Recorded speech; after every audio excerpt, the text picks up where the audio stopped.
పల్లె ప్రాంతాల్ని మత మార్పిడులు అనేటటువంటి విధానం ఎలా ప్రభావితం చేస్తుంది అనడానికి సజీవ సాక్ష్యం ఆంధ్రప్రదేశ్లో జరిగినటువంటి ఒక ఉదంతం.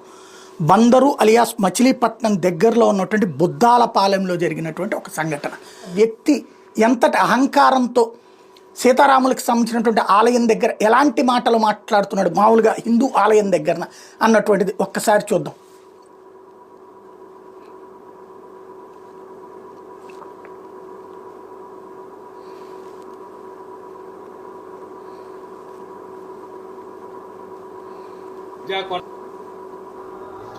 నువ్వు దేవుడు కాదు, యేసు ప్రభు దేవుడు.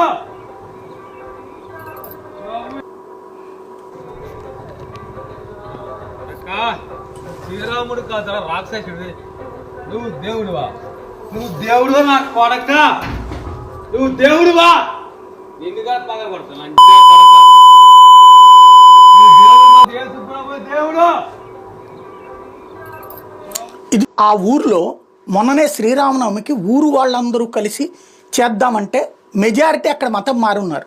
మిగిలిన మతం మారినటువంటి హిందువులు అక్కడ శ్రీరామనవమి వేడుక చేసుకున్నారు. ఆ సందర్భంగా మద్యం తాగి వచ్చినటువంటి మతం మారిన వ్యక్తి చేసినటువంటి దాష్టీకమైనటువంటి దౌర్జన్యపూరిత సంఘటన. ఈ విషయాన్నే ఇప్పుడు అక్కడ ఉన్నటువంటి, అంటే ఈ మతం మారిన వాళ్ళు ఎక్కువయ్యి మతం మారని వాళ్ళని ఏ విధంగా వేధిస్తున్నారో వాళ్ళ మాటల్లోనే విందాం. మేము హిందూగా పుట్టడం మా తప్ప, మమ్మల్ని మత మార్పిడి, మేము మతం మారలేదని మా 5 ఇళ్ళ మీద ఊరు మొత్తం మా మీద దాడి చేసింది.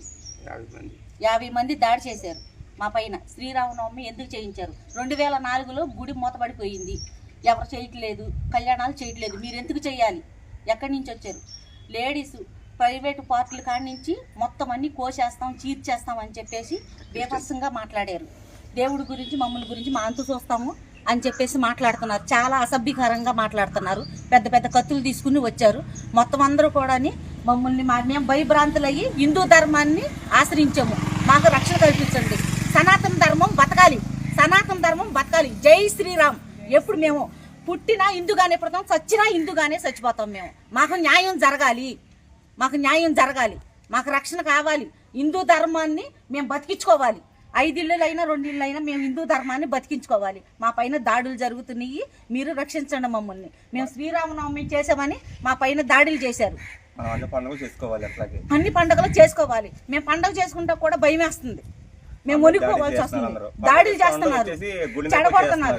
వాళ్ళు బుధవారం చేస్తున్నారు, మైకాలు పెడుతున్నారు, బుధవారం పెడుతున్నారు, శుక్రవారం పెడుతున్నారు, శనివారం పెడుతున్నారు, ఆదివారం పెడుతున్నారు, ఉపాస ప్రార్థనలు పెడుతున్నారు, బల్లారాధనలు పెడుతున్నారు, కోటాలు పెడుతున్నారు.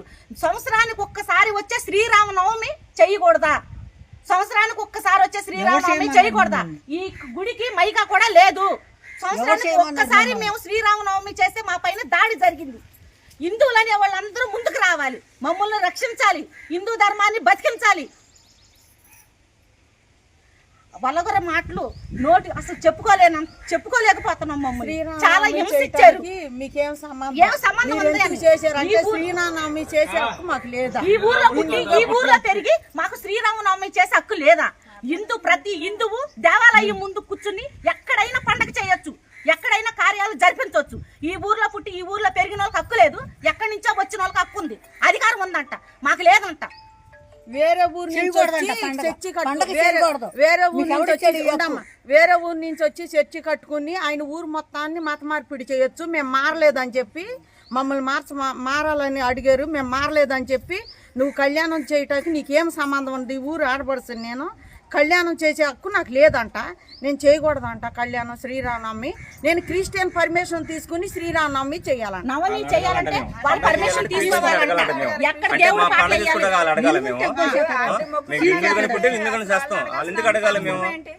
మా మీద దాడిలా మేము పండుగ చేసుకునేవారా? లేకపోతే మేము చచ్చిపోవాలా? రోడ్డు ఉండాలంటే కాపు కాస్తున్నారు, కొడతామంటున్నారు. ఎంతమంది కొట్టుకుంటూ వెళ్తారు వీళ్ళు? అంటే మన వెనకాల సపోర్ట్ ఏమి లేదా? మనం ఏం ఎదురు తిరగబడలేమా? ఇప్పుడు మా మీద ఈ పనులు మేము ఎదురు తిరగబడలేమా?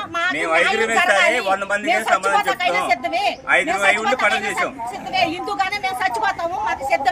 సంక్రాంతి పండుగ చేసాం. అట్లాగే ఇప్పుడు మన శ్రీరామ చేసే ప్రతి పండుగ మేము 5 ఇళ్ళు చేస్తాం. 100 మంది వచ్చినా మమ్మల్ని ఎవడే ఆపలేడు. ఆపినప్పుడు మనంతా హిందువులంతా సపోర్ట్ నాకు ఉండాలి. ప్రతి దానికి మా మీద గొడవకు వస్తున్నారు, కొడతామంటున్నారు, ఇష్టం వచ్చినట్టు మాట్లాడుతున్నారు ఆడవాళ్ళని. అసభ్యకరమైన మాటలండి, అలాగే ఇలాగని అసభ్యకరమైన మాటలు.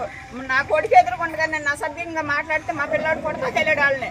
పాస్టర్ కత్తిస్తూ వస్తే ఒక్కడ మాట్లాడాల, పెద్ద మాట్లాడాల.